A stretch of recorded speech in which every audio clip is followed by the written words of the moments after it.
Like, subscribe, and activate the alarm. And don't forget to share.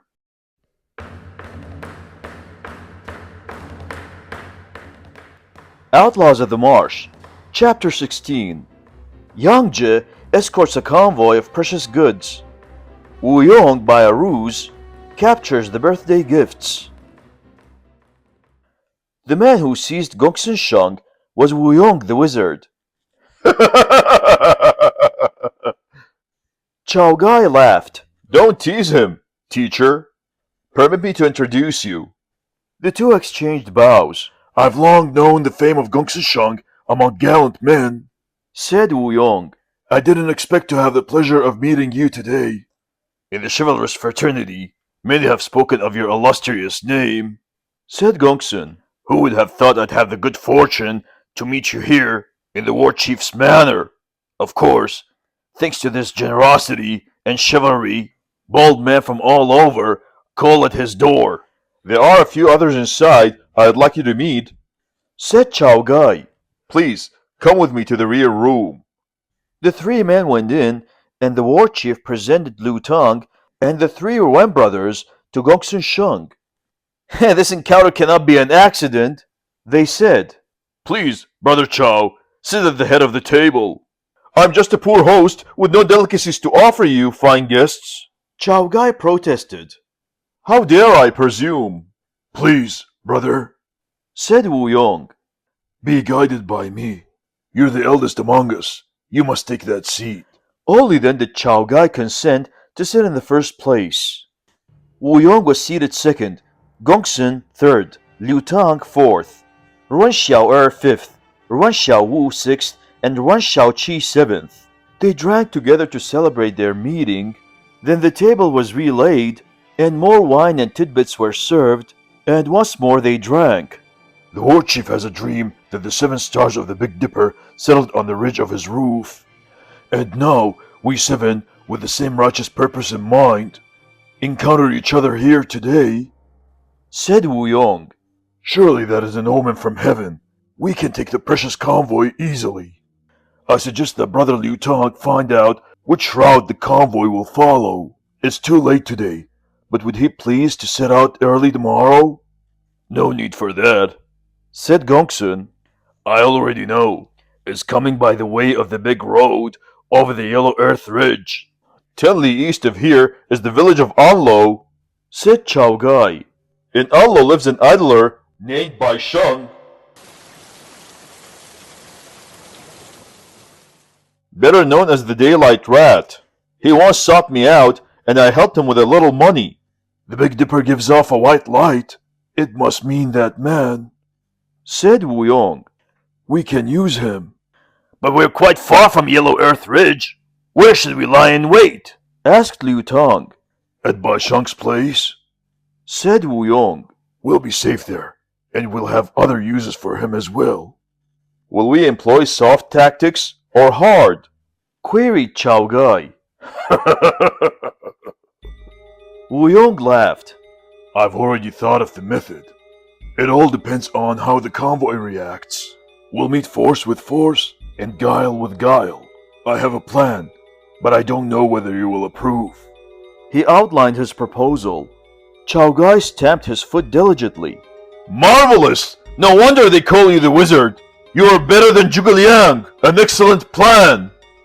Let's not talk about it again, said Wu Yong. The walls have ears, and people pass outside windows.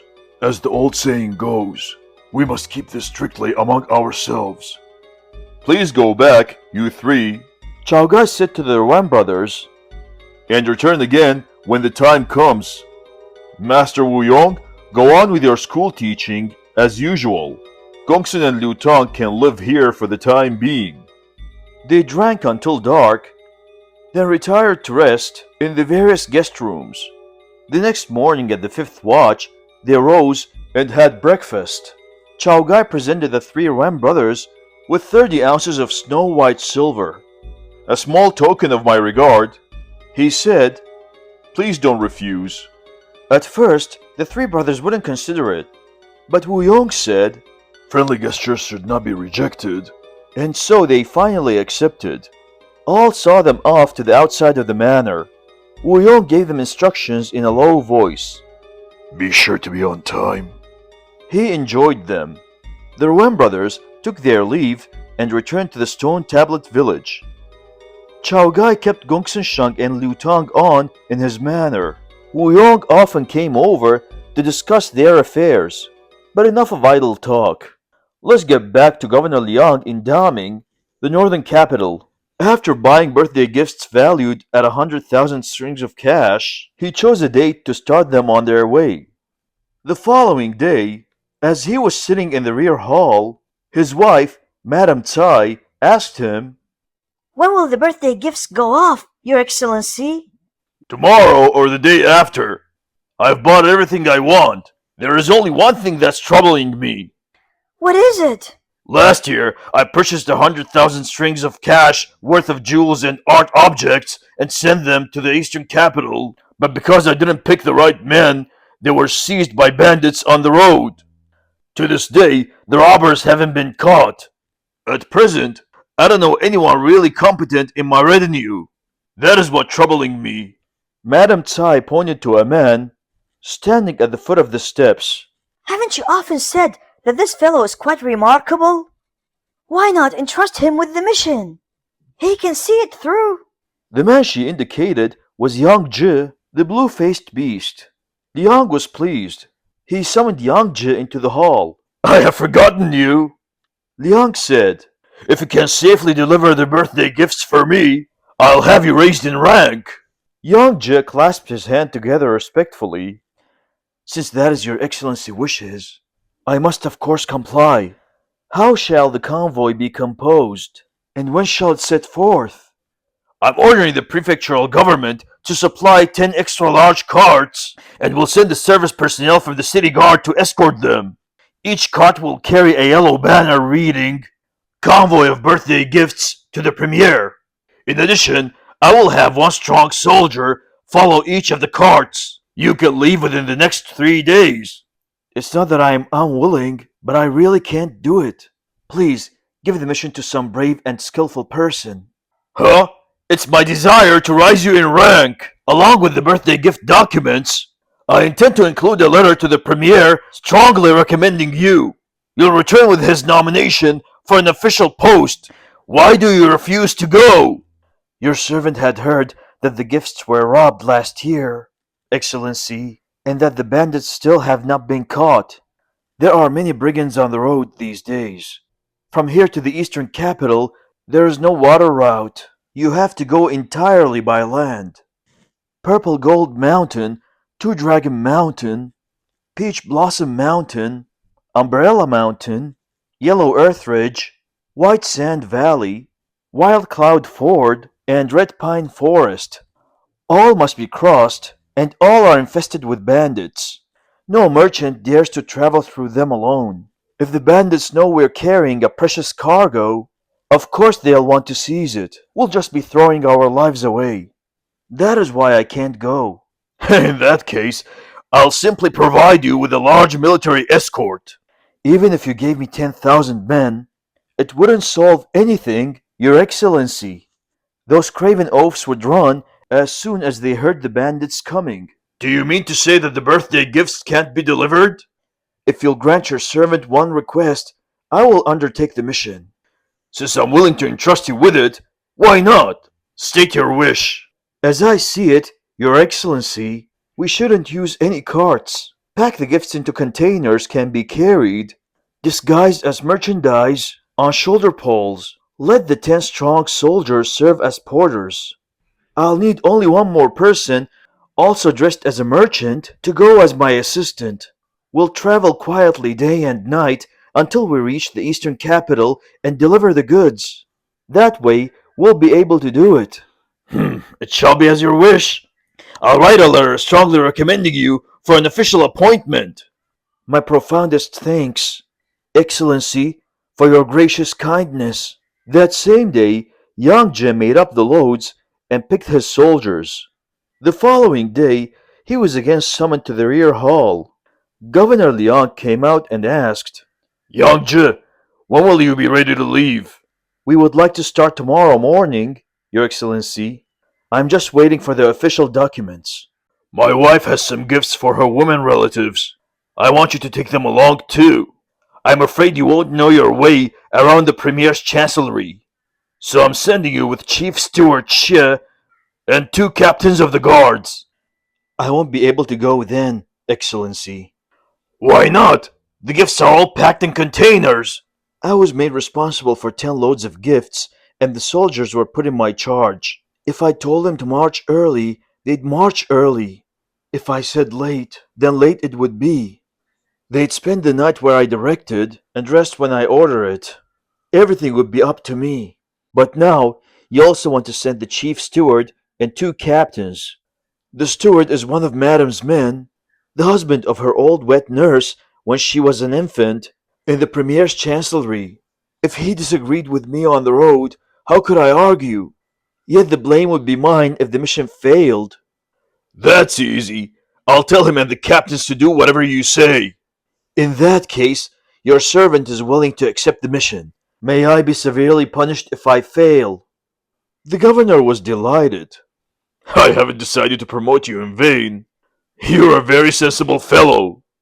Summoning Chief Steward Xie and the 2 captains to the hall, he gave them official orders. Major Yangzhe has accepted the mission to deliver birthday gifts, 11 loads of jewels, and art objects to the Premier's chancellery in the eastern capital. He is fully responsible. You 3 to accompany him. During the journey, he alone will decide whether to start early or late, where to spend the night, and when to rest. None of you is to cross him. You already know what the madam wants done. Be cautious and prudent. Leave soon and return quickly. Don't let anything go wrong. The old chief steward promised to obey the governor's injunctions.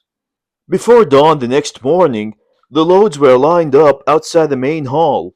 The chief steward and the captains brought another batch of valuables, making a total of 11 loads.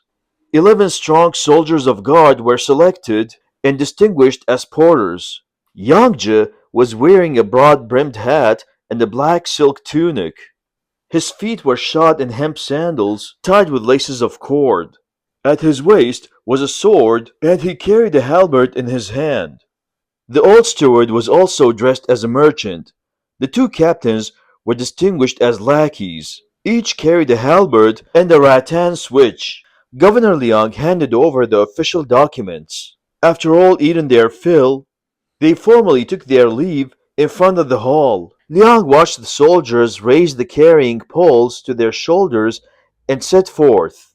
Together with Yangzhe, the old steward, and the 2 captains, a total of 15 men left the governor's compound. Marching out of the northern capital city gate, they proceeded down the highway in the direction of the eastern capital. It was then the middle of the 5th lunar month. Although the skies were clear, walking was difficult in the boiling sun. Determined to deliver the gifts in time for the Premier's birthday on the 15th of the 6th lunar month, Yangzhe pushed the march on briskly. During the first week after the convoy left the northern capital, they set out every day before dawn to take advantage of the morning cool and rested in the heat of noon. By the 6th or 7th day, dwellings were few and far between. Travelers had thinned out, and the road began climbing into the mountains. Yangzhe now started the march as well after sunrise and didn't stop until late afternoon. The 11 guards were all carrying heavy loads, and the weather was hot. Walking was a severe effort. Whenever they saw a grove, they wanted to rest, but Yangzhe drove them on. If they halted, the least he did was curse them, and often he flogged them with his switch, forcing them to continue. Come on, move it! Move! Come on! The 2 captains, although they bore on their backs only light luggage, gasped for breath and kept falling to the rear. Yangzhe berated them harshly. How can you 2 be so ignorant? I'm responsible for this mission. Instead of helping me beat the porters, all you do is drag behind. This road is no place to dally. It's not that we want to go slowly, said the captains. We just can't move any faster in this heat. A few days ago, we only set out early when it's cool, but now we march only during the hottest hours of the day. Can't you tell the difference between fair conditions and foul? You're talking farts, not words. A few days ago, we were in the good part of the country. Now, we're in a very ticklish place. We must march in broad daylight. Who dares to set out while it's still dark? The captains said no more, but they thought to themselves, That rogue swears at people whenever he likes. his halberd in one hand, his switch in the other, Yang Zhi urged on the convoy. The two captains sat beneath a tree and waited for the chief steward to catch up. That murderous Yang Zhi is only a major in His Excellency's guard, they complained to the old man. What right has he to act so mighty? The governor ordered us not to cross him. That's why I haven't said anything.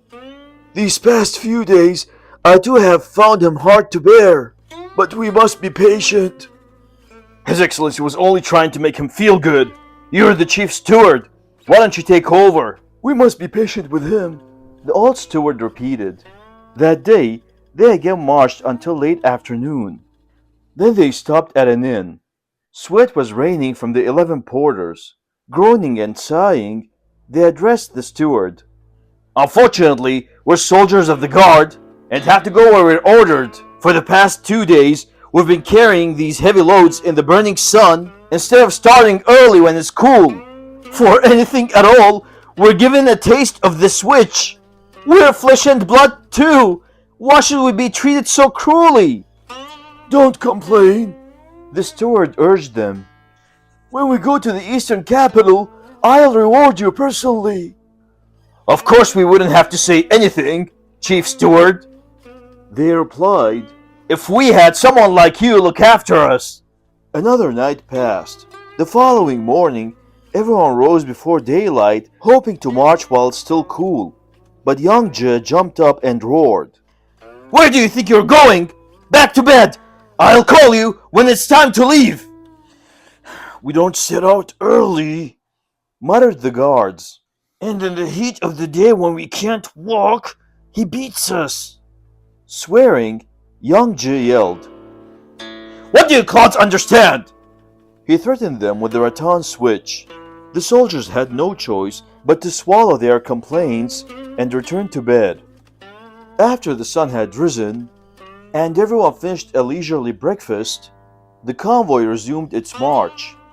Yang Zhi pushed on at a rapid pace, with no pauses for rest in the shade. The 11 guards grumbled constantly, and the two captains made no end of peevish observations to the chief steward. Although the old man didn't reply, in his heart he was very irritated with the leader of the expedition. To make long story short, after marching for 15 days, there wasn't a man in the convoy who didn't hate Yang Zhi. On the 4th day of the 6th month, they again rose late and slowly cooked breakfast. Then they set out. Even before noon, the sun was a fiery red ball on high. There wasn't a cloud in sight. It was really hot. Now they were traveling along winding mountain trails. Towering peaks looked down on them from all sides. After marching about 20 li, the porters were longing to relax in the shade of a willow grove. Yang Zhi lashed at them with his switch. Move on! He shouted. I'll teach you to rest before it's time! The guards looked up. There wasn't even half a cloud in the sky. The heat was simply unbearable. Yang Zhi hurried the convoy along a path fringing the mountain. It was about noon then, and the stones were so hot they burned the porters' feet. Walking was extremely painful. A scorching day like this? Groaned the guards. You're killing us! Hurry up! Yang Zhi urged. First, cross that ridge ahead, then we'll see. The column of 15 men hastened on until they mounted the earthen ridge. Then, porters lowered their carrying poles and threw themselves down beneath the pine trees. A fine place you picked for cooling off? Yang Zhi ranted. Get up! Quickly! We've got to push on! Even if you cut us into 8 pieces, we can't move another step, retorted the soldiers. Yangji seized his switch and lashed them over the head and shoulders. Take that! And that! But by the time he beat one to his feet, another lay down again. He could do nothing with them. It was at this time that the old steward and the 2 captains climbed panting on the top of the ridge and sat down beneath a pine, gasping for breath.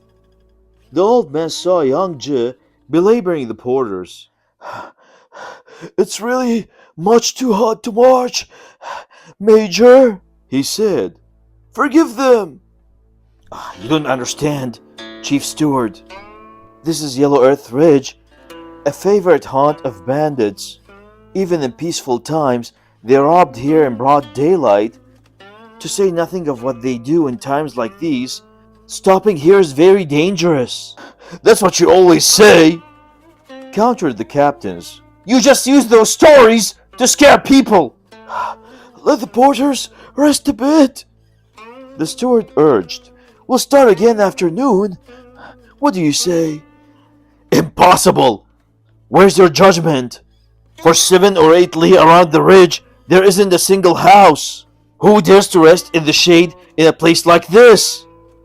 Yangji retorted. You go on with the porters first, then, said the steward. I've got to sit a while. Yangji picked up his rattan switch and roared at the soldiers. Any man who doesn't march gets 20 blows of this! They all noisily protested. Major! One of them cried. While you walk empty-handed, we're carrying well over 100 caddies apiece. You act as if we weren't even human. If the governor himself were in charge of this convoy, he'd at least let us say a word or two. You have no feeling at all. The only thing you know is to storm and rage. Wretched animals! A beating his own kind understands. Take this!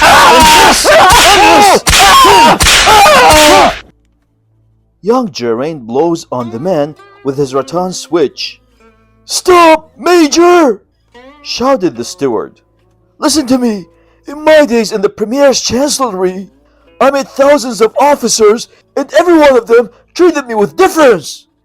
I don't mean to be rude, but it seems to me that an officer under sentence of death, whom His Excellency has pitied and made him a major of the guard, a post no bigger than a mustard seed, shouldn't be so pompous, even if I were only a village elder. To say nothing of the governor's chief steward, you ought to heed my advice. Always beating the porters. What sort of conduct is that?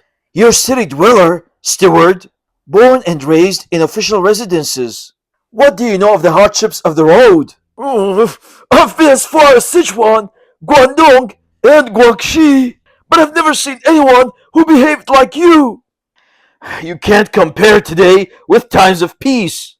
You deserve to have your tongue cut out if you say such things. What's unpeaceful about today? Yangji was going to reply when he saw a shadowy figure poke his head out of the grove opposite and peer at them. What did I tell you? He shouted. Isn't that a bad fellow over there? Flinging aside his switch, he seized his halberd and charged into the grove, shouting, Insolent villains! How dare you spy on our convoy? In the grove, he found a line of 7 wheelbarrows and 6 men, buff naked, resting in the shade. One of them, a fellow with a scarlet birthmark on the side of his temple, grabbed a halberd when he saw Yangji advancing. The 7 men cried in alarm, Ayah! and leaped into their feet. Who are you? Yangji yelled. Who are you? The 7 countered. Aren't you robbers? That's what we should be asking you. We're only small merchants. We haven't any money to give you. So you're merchants. And I suppose I'm rich. Who are you really? Tell me first where you're from. We 7 are from Haozhou. We're bringing dates to sell in the eastern capital. At first, we hesitated to pass this way because many people say the bandits often rob merchants on the Yellow Earth Ridge. But then we said to ourselves, All we've got are some dates and nothing of any value. So we decided to cross. Since the weather is so hot, we thought we'd rest in this grove till the cool of evening. When we heard you fellows coming up the rise, we were afraid you might be bandits, so we sent this brother for a look. So that's how it is. Only ordinary merchants. I thought he was a robber when I saw him watching us, so I hurried in here to investigate. Please have some dates, sir. No, thanks, replied Young Je. Halberd in hand, he returned to the convoy. Since there are bandits around, we'd better leave, said the chief steward, who was seated beneath a tree. I thought there were bandits, but they're only date merchants, Young Je explained. According to you, the old steward remarked, these fellows were all desperados. And no need for quarrel, said Young Je. I only want everything to go well. You men can rest. We'll march on after it cools down a bit. The guard smiled. Young Je stabbed the point of his halberd into the ground. Then he too sat down beneath a tree to rest and cool off. In less time than it takes to eat half a bowl of rice, another man appeared in the distance, carrying 2 buckets on the end of a shoulder pole. He sang as he mounted the bridge. Beneath our sun that burns like fire,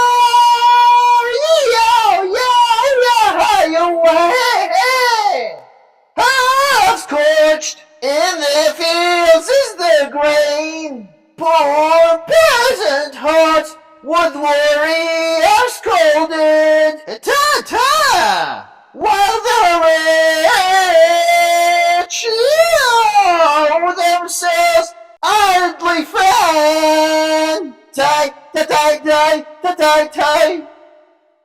Still singing, he walked to the edge of the pine grove, rested his buckets, and sat down in the shade of a tree. What have you got in those buckets?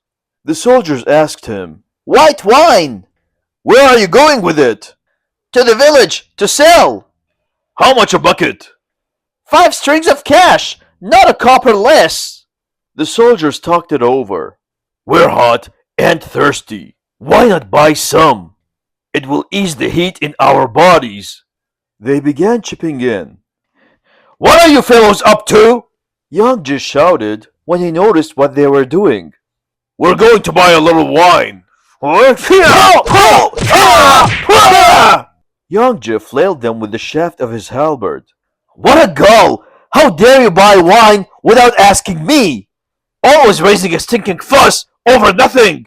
It's our money. What is it to you if we buy wine? You beat us for that, too? What do you stupid clodhoppers know anyhow? All you can think of is guzzling. But not a thought do you give to all the tricks that are pulled on the road. Do you know how many good men that are toppled by drugs?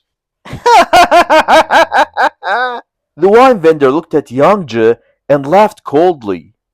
You don't know much yourself, master merchant. I wasn't going to sell you any in the first place. What a dirty thing to say about a man's wine. As they were quarreling, the date merchants emerged from the grove, halberds in hand. What's the trouble? They asked. I was carrying this wine across the ridge to sell in the village and dropped to cool off when these fellows asked if they could buy some. The vendor said, I didn't let them have any. Then this gentleman claimed my wine was drugged. Is he trying to be funny? Or what? Pete! Snorted the 7. We thought robbers had come, at least. So that's what all the row was about. Suppose he did say it. So what? We were just thinking of having some wine ourselves. If they're suspicious, sell a bucket to us. We'll drink it. No, nothing doing. We didn't say anything against you, you dull clod, cried the 7. We'll give you the same price you'd get in the village. If you sell it to us, what's the difference? You'll be doing a good deed, like handing out tea on a hot day and quenching our thirst at the same time. I don't mind selling you a bucket, but they said my wine is bad. Besides, I don't have any dipper.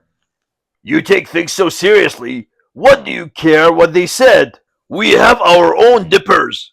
Two of the date merchants brought out two coconut ladles from one of the wheelbarrows, while a third scooped up a big handful of dates. Then the seven gathered around the bucket and removed its cover.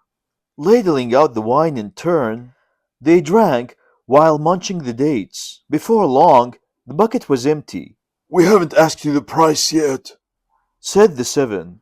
I never bargain, the vendor asserted. Exactly 5 strings of cash per bucket, 10 strings for the load.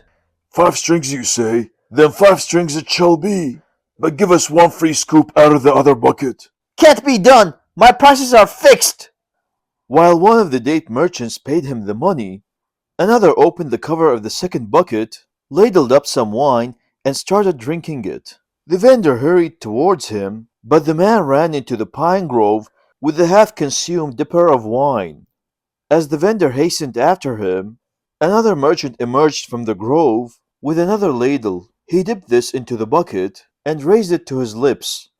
The vendor rushed over, seized the ladle, and dumped its contents back into the bucket. Replacing the cover, he flunged the ladle to the ground. Hey, you look like a proper man! Why don't you act like one? He fumed. Is that any way to behave? When the soldiers saw this, their throats felt even drier. All were longing for a drink.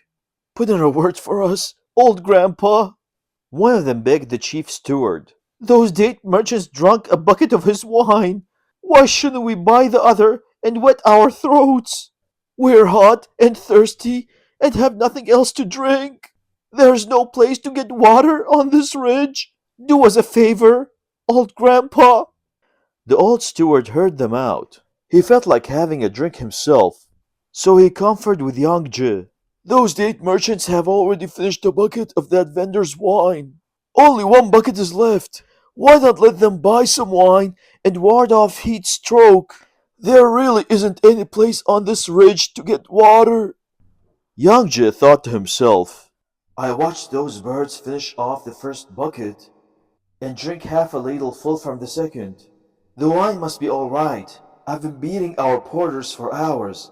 Maybe I ought to let them buy a few drinks. Aloud, he said, since the chief steward suggests it, you rogues can have some wine. Then we'll march on. The soldiers chipped in and raised the price of a bucket, but the vendor refused them. I'm not selling! I'm not selling! He said angrily. This wine is drugged. Don't be like that, brother, the soldiers said with placating smiles. Is it worth making such a fuss? I'm not selling, said the vendor. So don't hang around. The date merchants intervened. Stupid oaf! They berated him. What if that fellow said the wrong thing? You're much too serious. You even tried to take it out on us.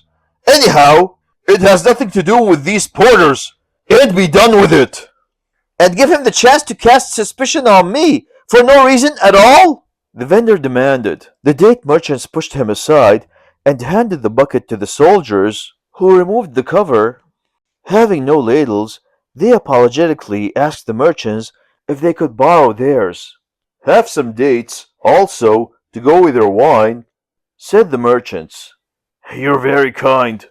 No need to be polite. We're all traveling together. What do 100 or so dates matter? The soldiers thanked them.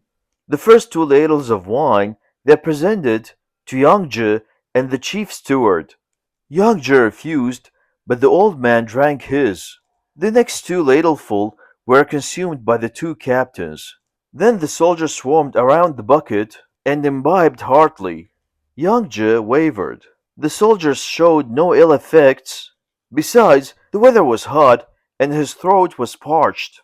Scooping up half a ladle of wine, he drank it while munching on a few dates. Those date merchants drank a couple ladleful out of this bucket, so you had less wine, the vendor said to the soldiers.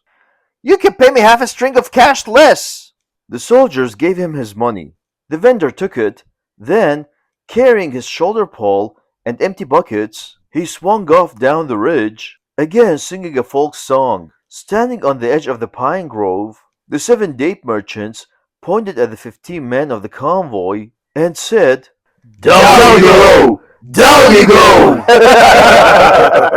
The 15, weak in the knees and heavy in the head, stared at each other as, one by one, they sank to the ground. Then the 7 merchants pushed the 7 wheelbarrows out of the grove and bumped the dates. Placing the 11 loads of jewels and art objects into the barrows, they covered them over. Sorry to trouble you, they called, and trundled off down the ridge. Young Ji, too weak to move, could only groan inwardly. The 15 couldn't get up. They had only been able to goggle helplessly, while the 7 had loaded the barrows with precious cargo. They were paralyzed, bereft of speech. Now I ask you, who were those 7 men? None other than Chao Gai, Wu Yong, Gongsun Sheng, Liu Tang, and the 3 Yuan brothers. And the wine vendor was Bai Sheng, nicknamed Daylight Rat. And how was the wine drugged? When the buckets carried up the ridge, they contained pure wine. After the 7 finished the first bucket, Liu Tang removed the cover from the second, and deliberately drank half a ladleful so as to dull the other's suspicions. Next, inside the grove, Wu Yong poured the drug into the other ladle. Then he came out and spilled it into the wine while taking a free scoop. As he pretended to drink, Bai Sheng grabbed the ladle and dumped the wine back in the bucket. That was the ruse, planned entirely by Wu Yong. It can be called capturing the birthday gifts by a ruse.